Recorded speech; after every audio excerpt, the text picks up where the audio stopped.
nous avons été élus en 2008, on a bâti un projet qu'on a appelé Langres 2020. C'est un projet qui dépasse largement un mandat et qui essaye de redessiner notre ville. Il y avait une action économique tout d'abord, renforcer l'économie de la ville et développer l'économie touristique. Et puis il y avait un volet urbain. Et ce volet, c'est de donner une unité à notre ville et en particulier sur l'Acropole à nos 3 quartiers. Le quartier historique, les quartiers neufs, le quartier des casernes. Pour le quartier historique, nous avons refait la place Diderot, construit la Maison des Lumières. Pour les quartiers neufs, Amaris s'est lancé dans un très vaste projet de réhabilitation pour plus de 20 millions d'euros. Nous avons créé une maison de quartier et travaillé pour la sécurité de ce quartier. Et nous avons voulu travailler sur les casernes et redonner vie à ces casernes avec des grands projets, le centre aquatique, une crèche intercommunale, d'autres projets qui arrivent. Et nous avons voulu réunir tout cela avec un réseau qui était le réseau Chaleur. C'était comment aujourd'hui on peut développer un réseau qui va pouvoir servir à la fois à plus de 1000 logements, à la fois à ces quartiers. Et tout ceci est entré dans une politique qui est une politique de développement durable. Nous avions commencé avec l'eau. Le deuxième, c'est sur les ordures ménagères. Et puis le troisième, c'était d'avoir un réseau Chaleur qui à la fois utilise notre territoire, le bois, et qui à la fois permette, sur le plan social, d'avoir une diminution du coût de la consommation. Et ce projet urbain que nous avons est un projet qui a été salué tout récemment, puisque la ville de Langres vient de recevoir la Marianne d'or de la République pour le développement durable. Les bâtiments sur Langres qui peuvent être accordés au réseau de chaleur sont alimentés par des chaufferies collectives au gaz naturel. L'évolution du coût du gaz naturel sur les dernières années n'a pas cessé d'augmenter avec une hausse de plus de 20% sur les 5 dernières années.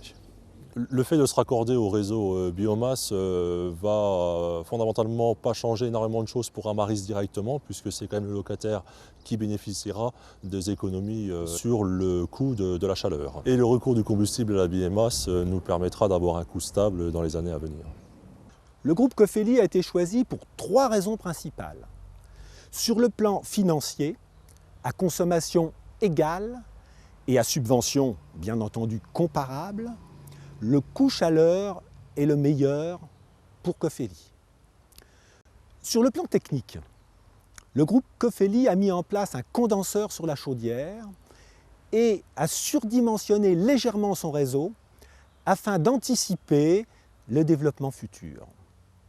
Sur le plan juridique, et c'est important, une négociation avec Cofeli a permis d'obtenir qu'aucune modification tarifaire n'intervienne tant qu'il n'y aura pas une augmentation ou une diminution d'un seuil supérieur à 25% des puissances souscrites sur l'ensemble de la délégation. Cofeli Services souhaite construire un partenariat durable avec la ville de Langres et ses habitants. Ce partenariat s'articulera autour de 3 points. Le premier concerne la qualité et la continuité de service que nous souhaitons irréprochable. Le deuxième concerne les travaux et l'exploitation des installations que nous voulons également exemplaires, surtout pour leur qualité environnementale. Enfin, nous souhaitons un prix de chaleur le plus compétitif et le plus stable possible. Ceci sera obtenu grâce à une TVA au taux réduit de 5,5% avec l'utilisation majoritaire de la biomasse pour la fourniture de chaleur. Le principe du process et le principe de la composition architecturale a été d'associer une forme avec chaque fonction. On a la fonction accueil, qui reprendra donc cette façade pierre et une façade vitrée. Le process chaufferie-bois, qui est traité avec du béton banché. Et le process gaz, qui lui est traité avec un bâtiment métallique. Cette nouvelle chaufferie, plus respectueuse de l'environnement, sera aussi une réussite en matière d'intégration paysagère et un outil pédagogique de visite. Sa conception de plain-pied facilitera l'accès des personnes à mobilité réduite. Un circuit de visite permettra de cheminer autour des différents équipements biomasse. Sa conception semi-enterrée contribuera à son intégration architecturale. Les chaufferies actuelles seront transformées en simples sous-stations d'échange, permettant ainsi une gestion plus rationnelle et économique de la production énergétique sur la ville de Langres. Ce projet s'inscrit pleinement dans la volonté de la ville de respecter les nouvelles directives européennes et françaises, notamment celles issues du Grenelle de l'environnement. Technologiquement, un filtre à manche et un condenseur sur le process bois garantissent à cette nouvelle chaufferie des performances environnementales bien supérieures à la réglementation. Les livraisons sur le site de la future chaufferie se feront par camion équipé d'un fond mouvant. La biomasse sera directement déversée dans un silo à l'intérieur de la chaufferie. Un convoyeur se chargera d'alimenter la trémie qui acheminera le bois jusqu'à la chaudière.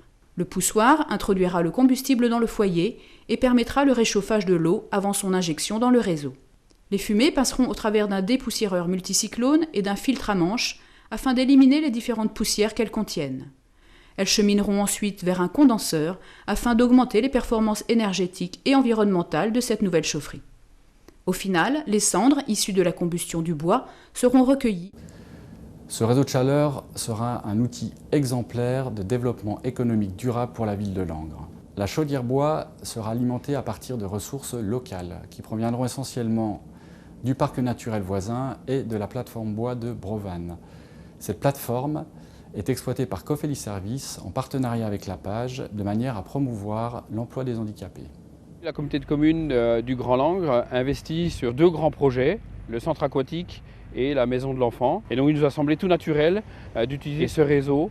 Donc effectivement, le temps que le réseau chaleur se mette en place de manière complète, provisoirement, des chaudières seront installées pour pouvoir démarrer nos équipements dans de très bonnes conditions. On a l'opportunité de valoriser ces produits sur le territoire en construisant une filière courte avec un gain important de carbone, en confortant les emplois en place et en développant de nouveaux.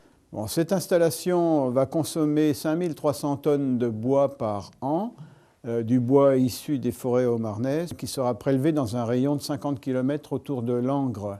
Donc la combustion de biomasse dans cette installation permettra une économie de 58 000 tonnes de CO2 sur toute la durée de la concession.